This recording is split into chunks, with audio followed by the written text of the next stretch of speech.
Right now, I'd like to introduce you to Mike Greer, who is with Spartan Controls. And Mike, you're doing a talk here at the Global Petroleum Show called De-Risking the Oil Sands, Machinery Health Perspective. Tell us a little bit about it.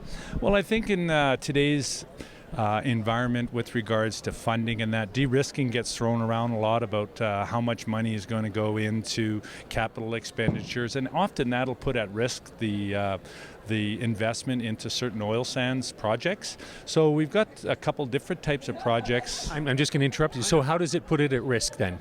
Well, it's too expensive to build. The prices of construction and implementation are just escalating. So what we're trying to do is look at ways to reduce that cost, the capital expenditures, so these projects go forward. Machinery health often has dramatic impact on the business in production, as well as safety, and as well as operating expenditures in the maintenance of those assets. Do you see big differences between, I guess, the level of interest between smaller operations and large operations? Yeah, often in the large operations, they'll have a background of rotating equipment people and reciprocating and asset health people, where the smaller groups will provide on companies such as Spartan Controls to provide them with recommendations on how to monitor and maintain and to look after their assets. And often even planning in the project state or in the feed stage, front-end engineering design. We'll talk to the eventual asset owners, and then they will request from the engineering and procurement companies of what they want, and then as a vendor, we'll supply them with that. Is it something where, what about when new technology comes on board?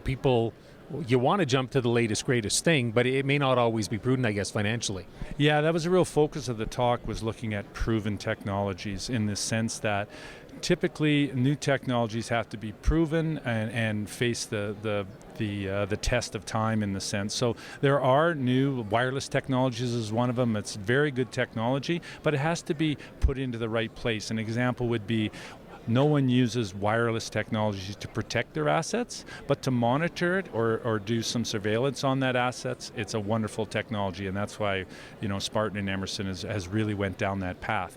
But for critical big assets, people don't use wireless typically to protect their assets. It's just, to try and make it simple for everybody to understand, it's just basically like looking at a person's house and figuring out how long the furnace is going to last, the hot water tank, and get the best bang for your buck that way? Well, even simpler, it's our own health. Like we say machinery health, we could put human health in that too. So if we know how our body is behaving, it'll give us some time to maybe work on that knee or work on the being overweight or something like that. And as long as we know the health, then we'll have time to do corrective actions. Same thing with our furnace. Our furnace is more of a change in the filter type of thing, and then we typically only react when we hear the squealing belts and that type of stuff. So that's more of an older maintenance strategy. The health condition strategy is understanding the health, and then that gives you time to do corrective actions on it. Mike, thank you for your time. Thank you. We've been chatting with Mike Greer from Spartan Controls here at the Global Petroleum Show in Calgary.